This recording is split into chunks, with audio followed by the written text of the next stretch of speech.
Hi everybody, I'm Linda Fedewa with Bake It Best Gluten-Free Baking. Today I'm going to show you how to make a wonderful, soft, fluffy, gluten-free bread. So I'm going to be using our Bake It Best bread flour. It's obviously used for bread, but we're going to enhance it a little bit this time with 2 other flours.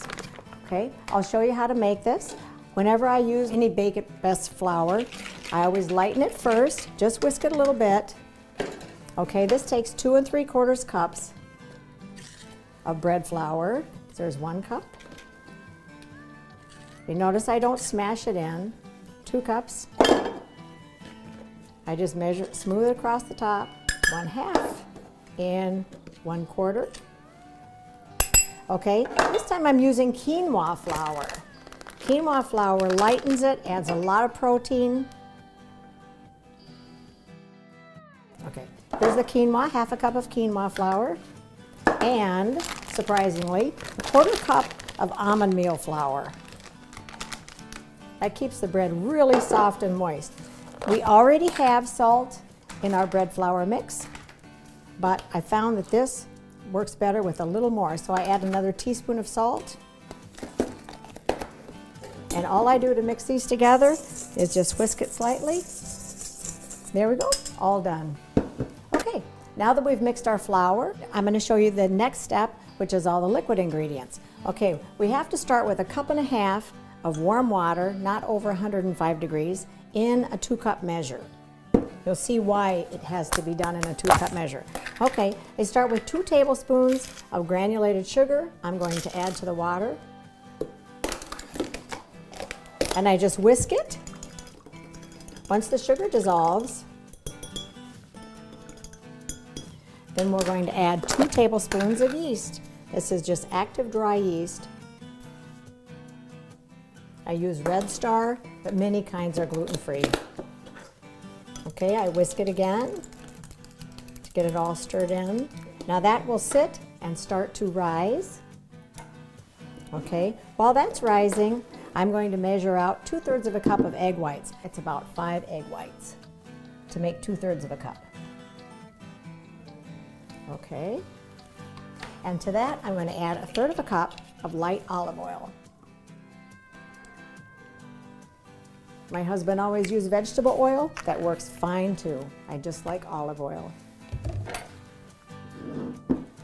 Okay, now we have these ready. We're going to set this aside and give it a chance to rise. While we're waiting for the yeast to rise, I'm going to show you how to prepare the pans. Now to start with, our bread pans are kind of small, maybe 8 by 4, something like that. And sometimes they stick a bit. So to make sure they don't stick, I use parchment paper. Okay, so to make sure that it fits well, all you have to do is set the pan. I'm going to cut 2 together. Set the pan like this and make the mark maybe 1 inch beyond. Okay, and then we're going to cut this off first. We will use this scrap, so don't discard it.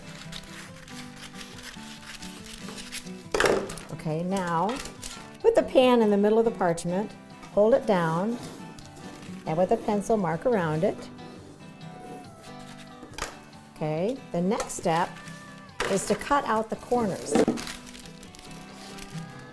Cut in here and cut in here.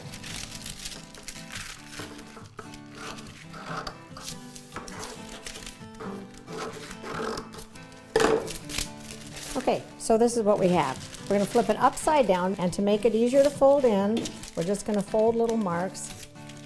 Okay, now before I put it in the pan, I'm going to spray the pan lightly so it will hold on to it. And we take our lining, set it right down in.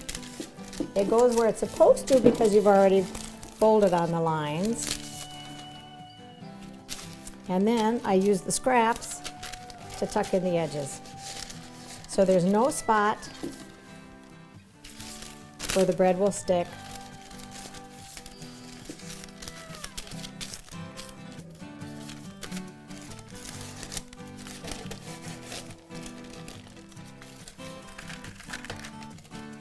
There.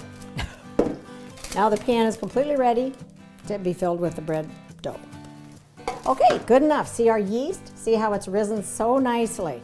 Okay, the yeast gets poured into the mixing bowl with the dried ingredients, as does the olive oil and egg white. And then we use the flat beater, and just turn it on. Okay, now this is what the consistency of the batter is much more like a cake batter. This is bread dough. This is gluten-free bread dough. It is different. It just is different. So don't be concerned when you see it. It just is different. I'm going to measure. I'm going to put in 1 pound of dough in my pan, 1 pound of bread dough. And I measure it to make sure I have the right amount.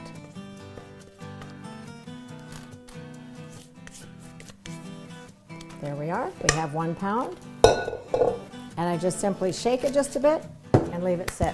It is now going to rise for 30 to 40 minutes. You want the top of it, and it'll rise just beautifully, just like this. You want the top of it to be about even with the edge of the pan, maybe just under it just a bit. And then so it will rise. Then you will put it in the oven, the middle of the oven at 350 degrees for 40 minutes. I know when the bread is done, when it's been in the oven 40 minutes. But I always make sure by testing it with a meat thermometer, and all I do is stick a meat thermometer down in it, and then it instantly goes up to 200 degrees. And I know it's done perfectly. Okay, so here is our wonderful, soft, see I promised soft, wonderful quinoa bread. And I'll cut some to show you. This is just not to be believed. This is so soft. And folks, it stays this soft. Each day it firms up a bit, but it doesn't firm up like other gluten-free breads. It stays so soft. I know you saw it bend, it stays soft, okay? This is a wonderful bread. I'm going to go and have myself a sandwich now. Find the recipe on bakeitbest.com, and the flour and the cookbook are on there as well. Until next time.